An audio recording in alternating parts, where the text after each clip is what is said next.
राज्यातील सर्व शेतकऱ्यांसाठी आनंदाची बातमी आलेली आहे। शेतकरी बांधवांनो, पेरणी गोड करण्यासाठी सरकारने थेट 8,500 कोटी रुपयांचा निधी मंजूर केला आहे। नमो शेतकरी योजनेचे रखडलेले 2,000 रुपये, पीएम किसान योजनेचे 2,000 आणि रखडलेला पीक विमा 35,000 असा थेट 39,000 रुपयांचा एकत्रित लाभ शेतकऱ्यांच्या खात्यात जमा होण्याचा मार्ग मोकळा झाला आहे। 32 लाख शेतकऱ्यांना याचा लाभ मिळणार आहे।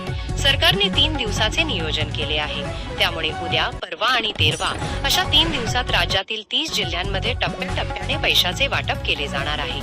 शेतकरी बांधवांनो, राज्यातील 36 जिल्ह्यांपैकी 6 जिल्ह्यांना लांबणीवर ठेवण्यात आले आहे, त्यामुळे महाराष्ट्रातील फक्त 30 जिल्ह्यांमध्ये हप्ता वाटप पार पडणार आहे।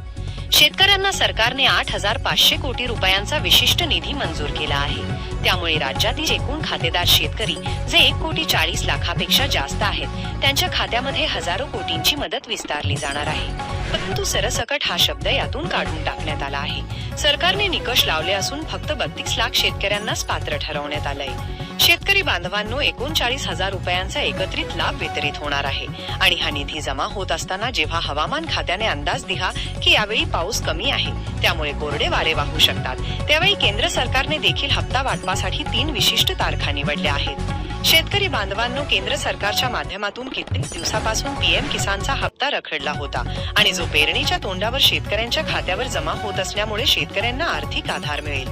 त्याचबरोबर राज्य सरकारची जे पीएम किसानच्या धर्तीवर चालू झालेली नमो शेतकरी योजना आहे, त्या योजनेचे पैसे देखील खात्यावर जमा व्हायला सुरुवात झाली आहे। मागच्या 3 वर्षापासून पीक विम्यासाठी शेतकरी वाट पाहत होते, तो 35,000 रुपयांचा विमा देखील यामध्ये समाविष्ट करण्यात आला आहे। या तिन्ही रकमा एकत्र केल्या तर 39,000 रुपयांचा थेट आकडा हा डायरेक्ट बेनिफिट ट्रान्सफरच्या माध्यमातून शेतकऱ्यांच्या खात्यावर वर्ग केला जाणार आहे। यासाठी सरकारने उद्याचा दिवस निवडलेला आहे। उद्यापासून शेतकऱ्यांच्या खात्यावर हप्त्याचे वितरण होणार आहे। फक्त 6 जिल्ह्यांना यामध्ये वगळण्यात आलंय, कारण त्या जिल्ह्यांमध्ये अजून कृषी खात्याकडून तपासणी सुरू आहे। त्यानंतर त्या जिल्ह्यांमध्ये देखील वितरण प्रक्रिया सुरू राहील। शेतकरी बांधवांनो, पीएम किसान नमो शेतकरी यामध्ये ई-केवायसी असणे अनिवार्य होतं, त्यामुळे तुमच्या सातबाऱ्याची नोंद ही सरकारी पोर्टलवरती व्यवस्थित झाली असेल तर तुमचं नाव शेतकरी पात्र यादीमध्ये येणार आहे। त्यामुळे उद्या जेव्हा हप्ता वितरण सुरू होणार तेव्हा तुमच्या मोबाईलवर पैसे जमा झाल्याचा मेसेज येईल। पण ज्या शेतकऱ्यांनी अजूनपर्यंत ई-केवायसीची प्रोसेस केलेली नव्हती त्यांच्यासाठी सरकारने आता अपात्र यादी देखील जाहीर केली आहे। महाराष्ट्रातील सर्व शेतकऱ्यांसाठी ही बातमी महत्त्वाची आहे, कारण एवढी मोठी रक्कम ही आता शेतकऱ्यांच्या खात्यावर जमा होत आहे। पेरणीच्या काळामध्ये हवामान बदलत आहे आणि माणसांचे वेळापत्रक देखील बदललं गेलं। काही ठिकाणी दुष्काळजन्य परिस्थिती निर्माण होऊ शकते, तर काही ठिकाणी अतिवृष्टीमुळे नुकसान देखील होऊ शकतं। नेमकं याच वेळी केंद्र सरकार आणि राज्य सरकारने मिळून महाराष्ट्रातील शेतकऱ्यांच्या खात्यावर हप्ता वर्ग करण्याचा निर्णय घेतला आहे। 8,500 कोटी रुपयांचा निधी बँकांकडे पाठवण्यात आला आहे। महाराष्ट्रातील ज्या ग्रामीण भागातील खासगी आणि सहकारी बँका आहेत तिथे देखील हप्ता वितरण होणार आहे। त्यामुळे फक्त गरजू आणि पात्र शेतकऱ्यांपर्यंत उद्या पैसे पोहोचतील। उद्या सकाळी 10 वाजल्यापासून खात्यांवर तब्बल 39,000 रुपयांचा निधी जमा झाल्याचा मेसेज येईल।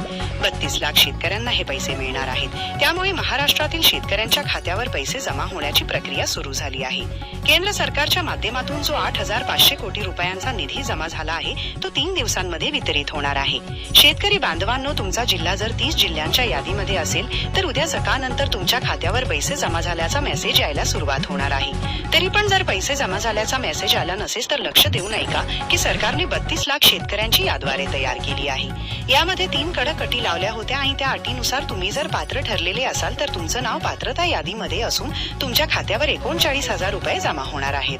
मग सरकारने यासाठी सर्वात महत्त्वाची अट लावली ती म्हणजेच पीक विमा भरताना तुम्ही जर बँक जोडली असेल तर त्या बँकेचा IFSC कोड चुकीचा असेल तर त्या ठिकाणी पैसे ट्रान्सफर होत नाहीत। त्यामुळे पीएम किसानसाठी आता लँड सीडिंग तपासलं जाणार आहे।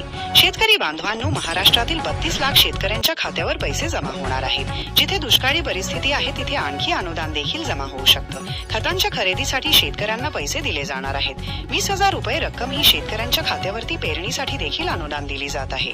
त्यामुळे शेतकऱ्यांना कोणत्या शेतकऱ्यांची नावं ही पात्रता यादीमध्ये आली आहेत आणि कोणत्या शेतकऱ्यांची नावं अपात्र यादीमध्ये आली आहेत हे देखील जाणून घ्या।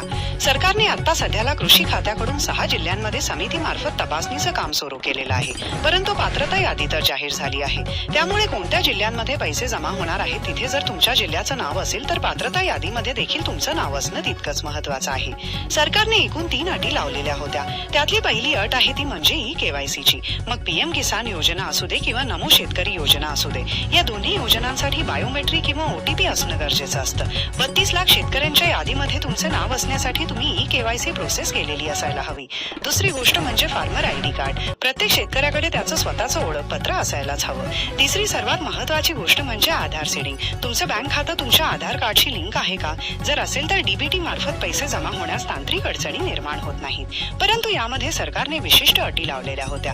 तर सर्वात महत्वाची गोष्ट तर यामध्ये हीच आहे की शेतकरी बांधवांनो, तुम्ही गरजू आणि पात्र असाल तरच तुम्हाला लाभ मिळणार आहे. केंद्र सरकारच्या माध्यमातून राज्य सरकारला निधी मिळालेला आहे आणि राज्य सरकारने आता यादी तयार केली आहे. पण यासोबतच कृषी खात्याकडून महाराष्ट्रातील गरजू आणि पात्र शेतकऱ्यांसाठी विशेष अनुदान जाहीर करताना समिती नेमण्यात आली होती. त्यामुळे शेतकऱ्यांना जर या 3 अटींमध्ये तुम्ही पात्र ठरला असाल तरी देखील तुमचं उत्पन्न जास्त असेल तर तुम्हाला या सर्व योजनांमधून अपात्र ठरवलं जाऊ शकतं. कारण उद्या मिळणारे पैसे हे फक्त आणि फक्त गरजू शेतकऱ्यांच्या खात्यामध्ये वर्ग केले जाणार आहेत.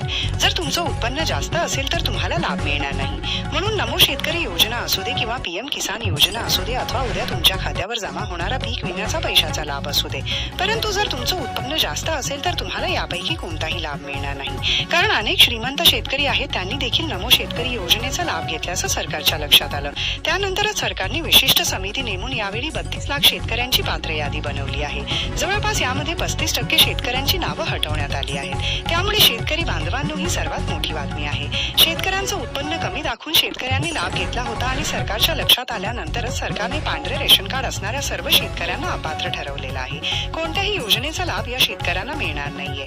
शेतकऱ्यांना जर तुमच्याकडे पिवळं व केसरी रेशन कार्ड असेल तर तुम्हाला पहिल्या टप्प्यामध्ये पात्र ठरवलं जाणार आहे आणि त्या शेतकऱ्यांच्या खात्यावर डायरेक्ट बेनिफिट ट्रान्सफरच्या माध्यमातून नमो शेतकरी योजनेचे 2,000 रुपये, पीएम किसान योजनेचे 2,000 रुपये आणि पीक विम्याची रक्कम वितरित होणार आहे. शेतकरी मित्रांनो, प्रोसेसमध्ये तुमच्या रेशन कार्ड वरती ग्रीन सिग्नल दाखवला जाणार आहे. कारण एक रेशन कार्ड वरती एक लाभार्थी अशा प्रकारे तुमच्या खात्यामध्ये डायरेक्ट बेनिफिट ट्रान्सफरच्या माध्यमातून पैसे जमा होणार आहेत. महाराष्ट्रातील शेतकऱ्यांना आता हवामान बदलतंय. काही वेळेस दुबार पेरणीचे संकट देखील उद्भवू शकतं. कारण पावसाचा नेम नाही, दुष्काळाची परिस्थिती उद्भवणार असताना देखील काही ठिकाणी अतिमुसळधार पावसाचा देखील इशारा आहे. गारपिटीमुळे देखील मोठ्या प्रमाणात नुकसान होऊ शकतं आणि शेतकऱ्यांची जमीन खराब होऊ शकते. त्यामुळे केंद्र सरकारने म्हणजे स्वतः नरेंद्र मोदी साहेबांनी निधी मंजूर केला असून 8,500 कोटी रुपये हे राज्य सरकारकडे पाठवले आहेत. अखेर सरकारी योजनेची प्रक्रिया सुरू झाली असून महाराष्ट्रातील लाखो शेतकऱ्यांच्या खात्यावर पैसे वितरण होण्याची प्रक्रिया सुरू झाली आहे. त्यामुळे महाराष्ट्रातील सर्व शेतकऱ्यांना आर्थिक सहाय्य मिळणार आहे.